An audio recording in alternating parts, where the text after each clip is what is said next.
Frequently asked questions. Frequently asked questions Personal by injury. someone somewhere. Medical malpractice. Yeah, we're going to talk about... Criminal. Yeah. Personal injury, criminal. And where do you find You're going these? to answer. Google? Are these frequently asked questions from Google? They're from somewhere. Someone wants to know. So we're going to answer them for them. Sounds good. All right.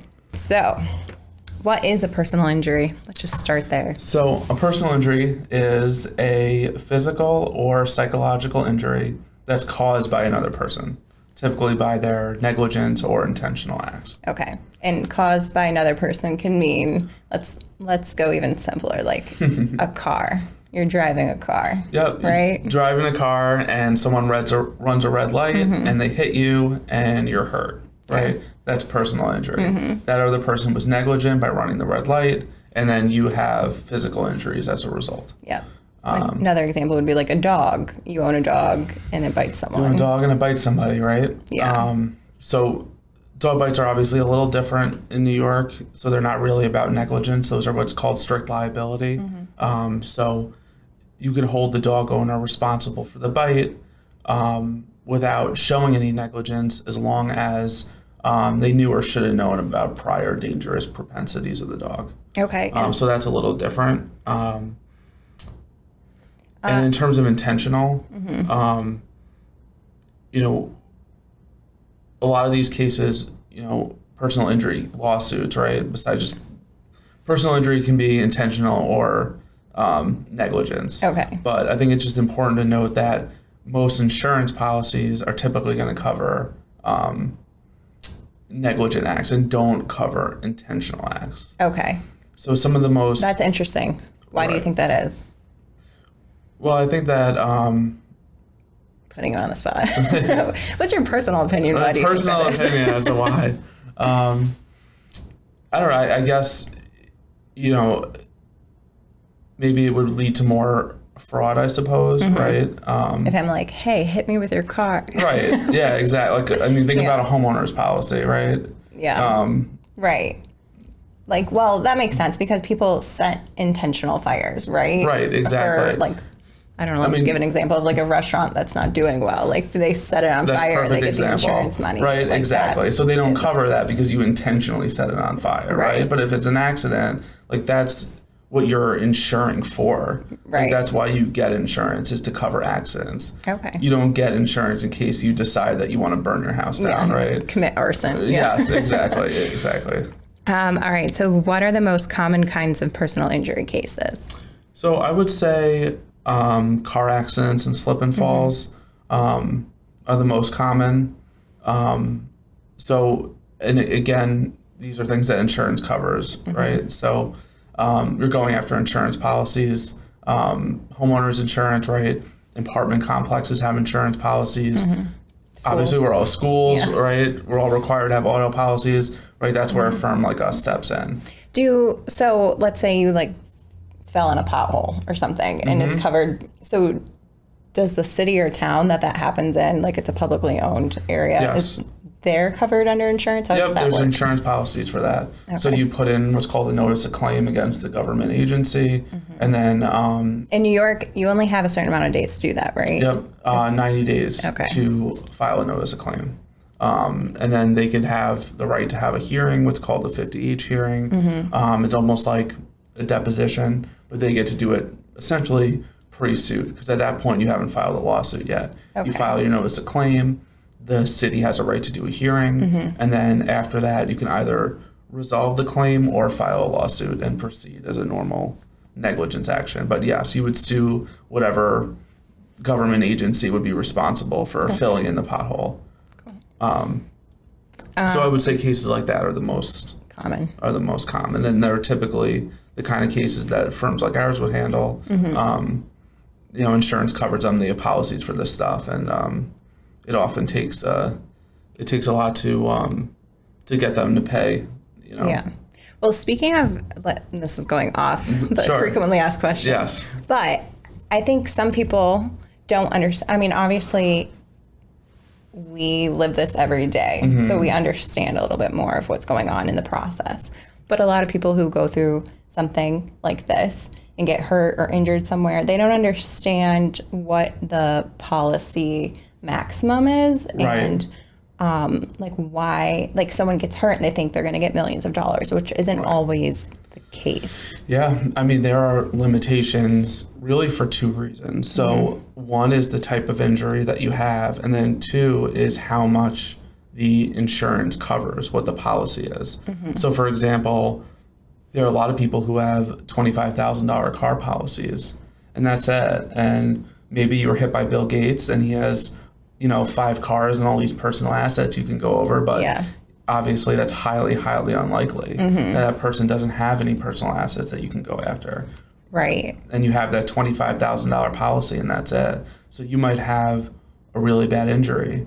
But you can't get more than that because there isn't any. Because there isn't any. Right? So how can you protect yourself against something like that? So you can get what's called sum coverage, underinsured coverage on your own auto policy. Okay. So you can pay for extra coverage in case the person that hits you doesn't have enough. How important do you think that is? I think it's extremely important. I mean, there are a lot of cases we get with $25,000 policies, right? And you could have injuries, broken arms and legs, and people who need multiple surgeries, and those could be injuries that are worth over $100,000. But if they have a 25 and you either have a small sum coverage or none at all, your that SOL. might be, that might be the extent of what you can get. Yeah, exactly. Okay. All right. So the last question for personal injury is, what is the difference between compensatory and punitive damages? There you go. I'll finish that for you. Thank you. So compensatory damages are for your pain and suffering, for your economic damages, for medical expenses. So that's to essentially, the idea is essentially to compensate you for your loss. Okay. Right? To make you whole. On the other hand, punitive damages, that's to punish. Okay. So that's that would be a negligent act or something. Yeah, it would have to be, so with criminal. It would have to be Charges attached? Like, what do you mean? not necessarily criminal. I think a great example is that everybody knows is the McDonald's case. Okay. Remember the coffee? Yes. The one that they got spills the really 30 hot million coffee? or something. Yeah, a judge actually eventually cut that part down. Oh, but really? that amount comes from the punitive damages. Okay.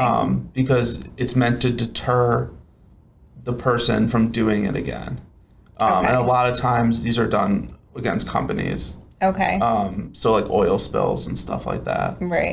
But their idea was, McDonald's needs to be punished. They need to, and be forced to change their behavior. Okay. Right. So in that case, it was making your coffee not as hot. Yes. And paying $30 million. Right. So yes, exactly. So it's meant as a deterrent. It's meant as a punishment. Gotcha. As opposed to just making this person whole. So I would, if I had to guess, that's probably not always the case. That's probably not very common. No, it's not common. And again, it's typically in cases involving big businesses. Okay. So your typical running a stop sign is not going to have punitive damages involved. Wow. But if you have, I'm just trying to think of an example off the top of my head. If you have a trucking company, right, like a big tractor trailer company who's, I don't know, I'm going to make up a stupid example. They're hiring truckers that don't have CDLs. Okay. Right? And you're like, this is horrible. Like, you need to be, this is... You need to be punished for this to change your policy, right? Right. You need to understand, more than just the cost of that one case. Okay. You need to be punished to deter you from that behavior. Gotcha. All right. Well, we'll transition right into auto and traffic accidents. Perfect. Look at that. All right. If you have been involved in an auto accident, should I go to the doctor? I feel like we get asked this question all the time. And I think the answer is, if something is bothering you, yes. Yeah. You should go right away. You, as an attorney, can't tell someone to go to the doctor, right? Like, typically? Like, that's not... No, I don't tell... No. Yeah. I mean, we don't give medical advice. Right. But I think it's very important to have your symptoms documented. So, because and injuries take time to develop sometimes. You know, you might just be sore and you're thinking, oh, it's nothing. Until it doesn't go away. It doesn't go away. And, you know, 2 months later, you're at the doctor and they're telling you you've broken rib. But now you're giving the insurance company ammunition to say, well, how do we know it's related to this accident? You went 6 weeks, 8 weeks, 12 weeks after. Yeah, you could have fallen somewhere or something in between happened. Exactly. So I think it's very important if you feel symptoms to go as soon as possible to make sure that it's documented as being related to the accident. Right. Well, plus you would think it's your health. Like, yeah, and you want to just make sure you're good. Yes, yeah. On the not law side of it. Yes. Yeah. Just take care of yourself. Exactly. That is free advice right there. Not medical advice. We're not providing. No, not medical advice, just life advice. So what information should I document following an accident? So this is a good question. I think that right after it happens at the scene, taking photographs of the damage of your vehicle, the damage of the other person's, you know, make a note of anything that the other driver says. Okay. Any witnesses. Like, I'm sorry. Yeah. Is a big one. Yeah. Right. I'm sorry. You know, it was my fault. I shouldn't have ran that red light.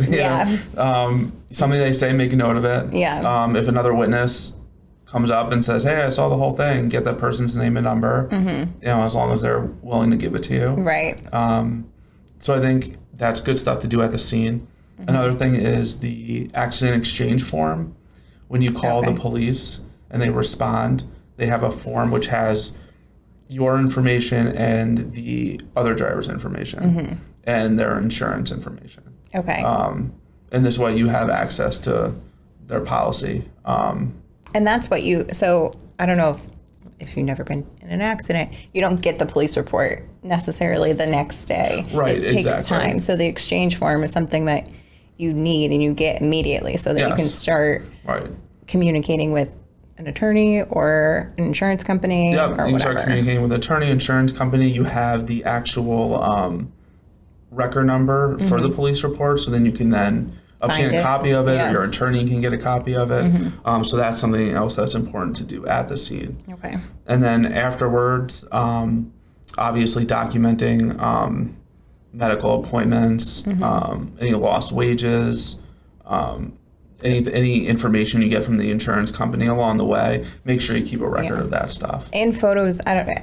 Did you say it before? I probably did, but photos of the injury, like as you progress and heal, that's always important. That's great too. Yeah. You know, if you know, your leg's swollen or whatever, after, make sure you take pictures. Yeah. All right. And if the accident is my fault, should I say so? I think it's important to be honest about what happened. Yes.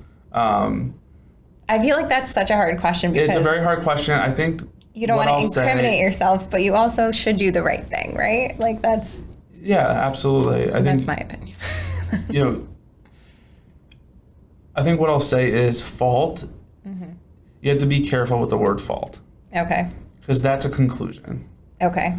You know, I think that you should be honest about what happened. But whether or not you're at fault is a conclusion. Right. Like that's your own opinion, I guess. Exactly. And I think that things might not always be what you think they are. Right? I mean, you could be honest about what you did, what you saw the other driver do to the best of your recollection. Yeah. But I think assigning blame to yourself or the other person right away probably isn't necessary. Okay. And, you know, you might think it's your fault, but it's not.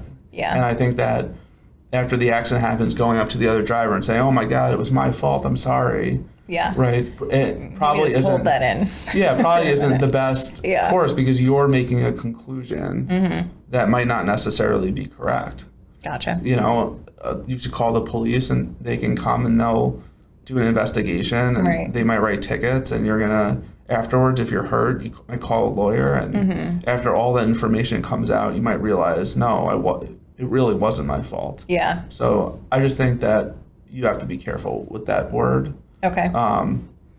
Just be conscientious of what you're saying. Yes, exactly. All right. Exactly.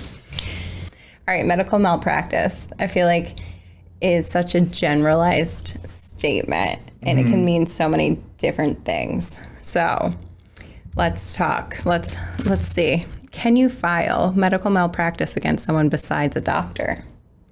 So you can file a medical malpractice claim against anyone who's a healthcare provider. Okay. So obviously, it's usually a doctor, but it can be an anesthesiologist, a physician's assistant, a pharmacy, right? Okay. Yeah. So it doesn't have to be a doctor, but of course it usually is. And I'm assuming that you would also sue the hospital or whatever facility. Yes, that's correct. Person is under. So you can sue the doctor individually, and you sue the hospital that they're working for as well. Okay. So what is the statute of limitations for medical malpractice? So in New York, the statute of limitations is 2.5 years. That is about 6 months shorter than a normal negligence claim. Okay. So it's interesting because some people, like, when is the start of a case typically? Because what if you're ill and then you don't realize something was messed up until, 2 years later? That's a good question. So the statute of limitations starts when you first find the injury. Okay. Right. So let's just take a simple example. Let's say that Please. they did surgery and they left, I don't know, a towel in your stomach. Okay. Right. So the statute of limitations would be 2.5 years from when you found the towel. The object. Yes. Okay. Yeah, correct. The towel. Yeah. Okay. All right. So that's good. That kind of gives you a little bit more time. It does. Yeah. 2.5 years. Okay. And then, this is a good one. So can nursing home cases be considered medical malpractice? So, yes. So, obviously, part of being in a nursing home is medical services. So, as long as it relates to the healthcare providers, then yes, it could be. Okay. But obviously, nursing home cases can also involve regular negligence, right? So, slip and falls, negligent supervision. Which would be like personal injury. Would be like normal personal injury, right? Exactly. Normal negligence, 3-year statute of limitations. But, if you have situations where someone's being provided the wrong medications, right, that would be more in the realm of medical malpractice. Gotcha.